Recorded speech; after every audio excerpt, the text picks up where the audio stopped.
Right now, somewhere in Europe, millions of dollars worth of perfect, untouched luxury handbags are being thrown into a roaring incinerator. They are not defective. They are flawless. Why? Because the man who owns them understands a dark psychological truth. He would rather literally burn his own creations to ashes than let you buy them at a discount. Welcome to the empire of Bernard Arnault, the richest man on earth. He doesn't sell software. He doesn't sell oil. He sells status. He controls over 70 of the world's most prestigious brands: Louis Vuitton, Dior, Tiffany. But he didn't build them. He acquired them through a series of corporate wars, hostile takeovers, and ruthless betrayals. He is a modern-day Caesar, using contracts instead of swords. Welcome to CodexLegacies. Today, we decode the blueprint of the wolf in Cashmere. And at the very end of this video, I will reveal the Veblen Protocol, his ultimate pricing secret that forces people to beg to give him their money. In 1971, Bernard Arnault was not a fashion icon. He was a young, calculating engineer working for his father's construction company in northern France. During a trip to New York, he got into a taxi. Making conversation, he asked the driver what he knew about France. The driver didn't know the name of the French president. He didn't know French history. But he looked in the rearview mirror and said exactly one name: Christian Dior. In that exact moment, Arnault realized a massive, invisible flaw in the traditional business world. You can spend millions building a skyscraper, and it is just concrete and steel. But a brand? A brand is a psychological asset.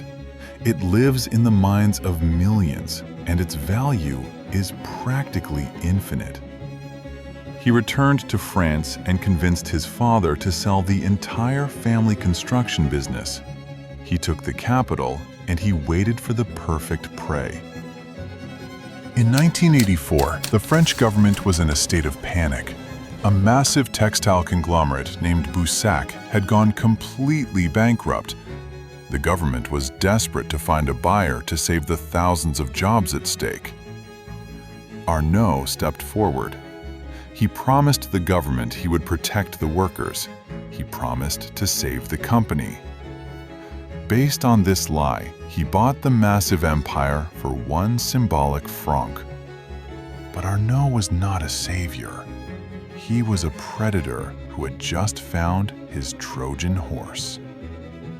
The moment he had legal control, he broke every promise. He fired 9,000 workers. He sold off the factories. He liquidated the disposable diaper business. He stripped the entire conglomerate to the bone. Why? Because buried deep inside that bankrupt, dying company was the one asset he actually wanted: Christian Dior. He bought an empire of trash just to steal its crown jewel. He didn't build his first luxury brand. He extracted it. Once he tasted luxury, he wanted a monopoly. His next target was LVMH, the newly formed merger between Louis Vuitton and Moet Hennessy. The merger was a disaster. The CEO of Vuitton and the CEO of Hennessy hated each other. They were locked in a bitter civil war for control of the company. The CEO of Vuitton invited Bernard Arnault to buy stock and act as an ally. He thought Arnault would help him defeat his rival. It was the greatest mistake in corporate history. Arnault didn't act as an ally. He secretly allied with the rival CEO to push the Vuitton executive out. And once that was done, he turned around, bought up a controlling stake in the open market, and fired the Hennessy CEO too.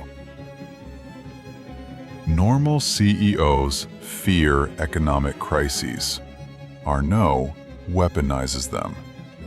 In 2019, he offered to buy the legendary American jeweler Tiffany & Company for $16 billion. The deal was signed. The market cheered. Then, the 2020 global pandemic hit. Retail stores closed worldwide. Tiffany's value plummeted. Arnault saw an opening. He used the loophole involving the French government to delay the acquisition, claiming he could no longer pay the agreed price. Tiffany sued him. Arnault sued them back, accusing them of financial mismanagement. He engaged in a brutal legal siege, bleeding their stock price. Finally, Tiffany surrendered. They agreed to lower the purchase price. Arnault saved over $400 million simply by having the patience to bleed his target out. And now we arrive at the promised secret, the protocol that keeps his empire invincible. In traditional economics, if you raise the price of a product, demand goes down.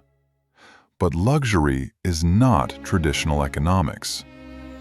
Arnault operates on the concept of the Veblen good. A Veblen good is a product where demand actually increases as the price increases. The high price is not a barrier, it is the entire point. It is a filter that keeps the poor out, which is exactly what the rich are paying for.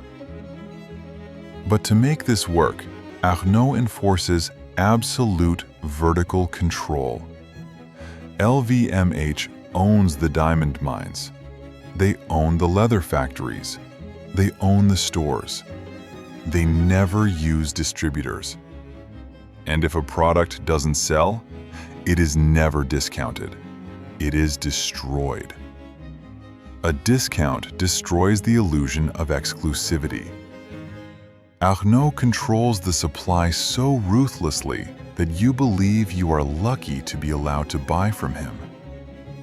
How do you apply this to your own empire? First, stop competing on price.